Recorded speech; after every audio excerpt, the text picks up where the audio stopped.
Cable pull through. Okay, so we have the cable set up kind of right below her butt. It can be a little lower if you like. Just make sure when you pull it, you're not having too much fun. I'll show you.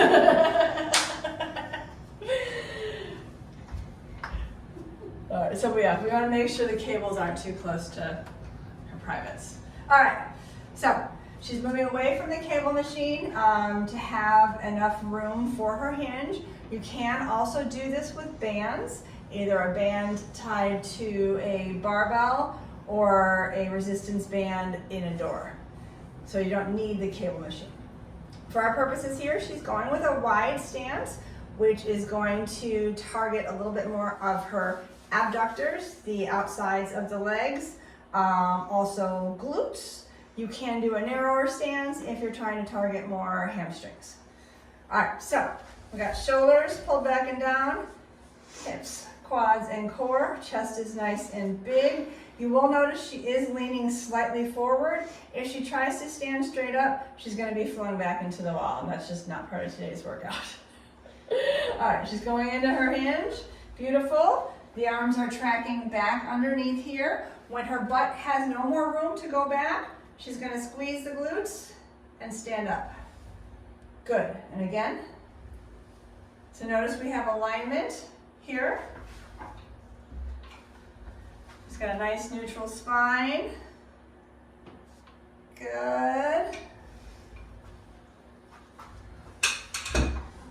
She's keeping her feet flat on the floor. You will potentially see, feel the toes come up when you're extending back. That's just a leverage thing, but try your best to keep pushing down. So she's targeting glutes. She's making sure she's squeezing at the unrange. Your glutes are not going to squeeze themselves, so you have to initiate the squeeze and then push forward. Now we're going to talk about some things that could go wrong here. Let's actually have you release this. And we're just going to take all the weight off for the demonstration. Okay, go ahead and grab it again. Okay, so one thing that can happen is extending beyond your range. So when she's going to go into the hinge, so that's as far back as her butt will go. Now, if she kept going, now we've got a beautiful, nice stretch. Actually, Megan has the flexibility that she's actually okay in this position, except for her shoulders being tough, because she is a bendy Wendy. But most of us could not get into this position without some severe rounding. So go ahead and come up. So again, pay attention to your individual range. When the hips stop extending, that's the end point of your move. Other things that could go wrong is neck position. Looking up or down and instead of keeping neck in line with the spine. Another thing that could go wrong is shoulders dumping forward. So having some roundness here. Okay, stand up. All right, now I'm going to step in to show you the next thing that can go wrong. We're going to do this nice little sexy thing here so you can see my butt. Okay.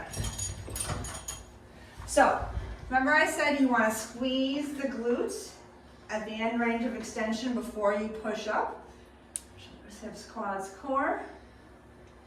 When I squeeze my glutes, I don't know if you can actually see it, you probably can't. You want to make sure that squeezing the glutes doesn't do this. You're not trying to tuck the tailbone, you're just trying to squeeze the glutes. Beginners, you might not feel any squeeze in the glutes. Still send a signal. Eventually you'll be able to feel it. Okay, so glutes are squeezed. I'm making sure my tailbone's not tucked. Now when I come up, I'm standing up to neutral versus pushing all the way forward. We're not in this game today. So we're just in the range of how far I can go back, which is much different than what Megan can do. And come up. And see, when I go too far, it's very dumpy, although it feels like a nice stretch. Okay, that's the cable pull through.